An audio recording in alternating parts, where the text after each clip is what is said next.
Welcome back to Fiercely Unfiltered. I'm your host, Kelly Renee. Today, I wanted to cover co parenting and how difficult of a situation that is because normally you start co parenting with someone when your relationship ends. So you're ending your relationship, but you still have to co parent and be partners in raising children. That was a very difficult situation for me. I just talked about my first marriage. I know me and my husband married out of convenience. We had 2 kids together. We got out of the military. And once we were out of the military, we were trying to find our way. And we had 2 kids under 2. We were newly out of the military, both trying to figure out how we're going to support ourselves. My first husband, he ended up trying to get an IT job. It was very hard at the time for him to get a job. I had a family friend who was married to someone who had really good connections, and he used his connections to help my husband get a job. And we were so grateful for that. But unfortunately, the salary we both were making in the military as 2 staff sergeants was good money. And for us to get out and be on a 1 income household, it just wasn't cutting it. I wanted to be a stay-at-home mom after being in the military and not being with my kids. But once I was at home, I didn't really like it. So we both ended up working. Then he was a stay-at-home dad. So when we split up, he was the primary caregiver. So when we were breaking up, I put it in his hand. I said, hey, if you kept the kids full time, or if you kept them the majority of the time, and I kept the kids like a dad normally does, once a week, every other weekend, what would you need in order to be able to support these kids? And I kind of put it that way because when you're trying to negotiate this stuff, it just seems so unfair from each side. So I wanted to put him into the position of what would you need if you were taking care of the kids? And he came back and it was reasonable. I need this much a month. I need this one for daycare. And I said, that sounds reasonable. So if I wanted to keep the kids, that's what I would need from you. And I kind of did it that way. And it kind of made it more understanding. But then we came to the conclusion that neither of us were going to pay child support. We were just going to share the kids 50-50, take care of them on our own when we can. And that's what we did. It was a very uncomfortable situation. My ex was dating. He would date people or mothers in my kids' classes, multiple. So it was very uncomfortable when I would see him. He would be dating him for a couple weeks, then date another one. So just uncomfortable. Also, we lived in Washington. So we would drop him off at school and then I'd pick him up from school. And it's also a thing where you don't want the other parent to have the kids' stuff. Like I used to send him in new clothes to his house. He used to come home in old clothes. I'm sure everyone deals with that. So pretty soon you start sending your kid over in shitty stuff because you don't care if they'll keep it. But then your kid suffers. But that's just the game everyone plays. I played that game. And it's an annoying game to play. I remember it would be my day to pick up the kids. And he'd call or text and say, I have the day off. I want the kids. I'd be like, it's my day. I have plans. He goes, I don't care. I'm picking them up. If you don't want there to be a scene, don't show up. Otherwise, I'm making a scene.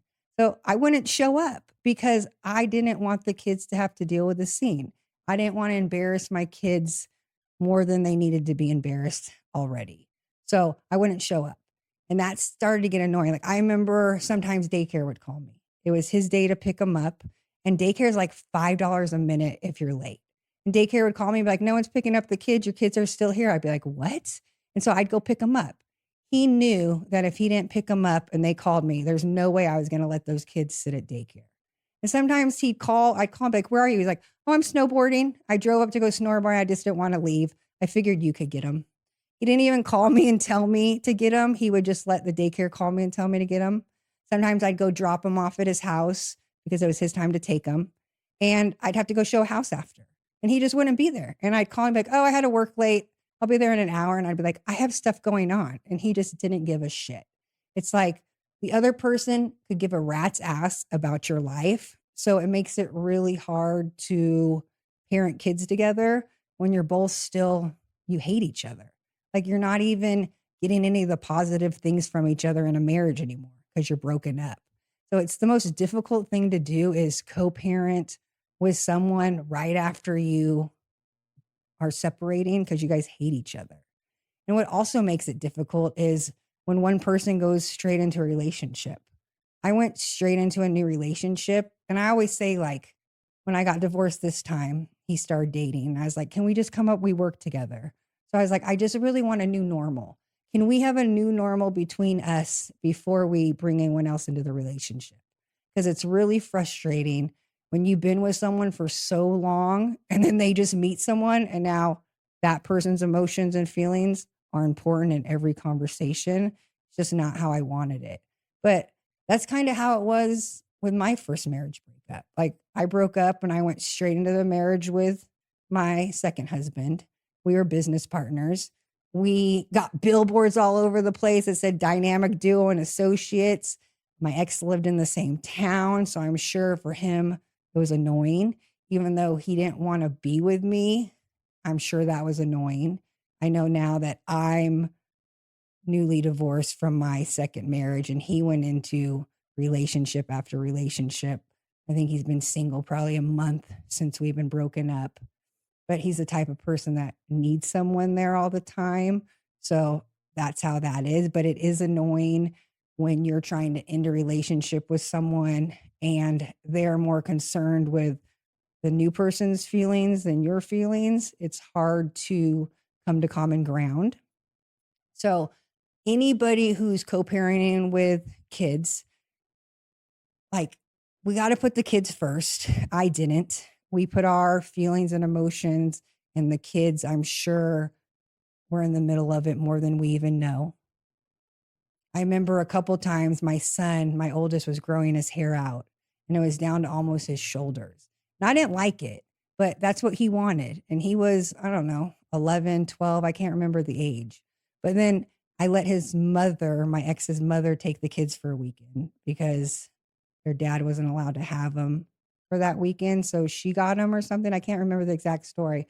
But I was like, hey, whatever you do, if you see Neil, don't let him give Caleb a haircut. He's been growing his hair for a couple of years.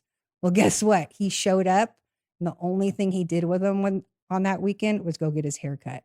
So I picked up my kid, and he was hysterical.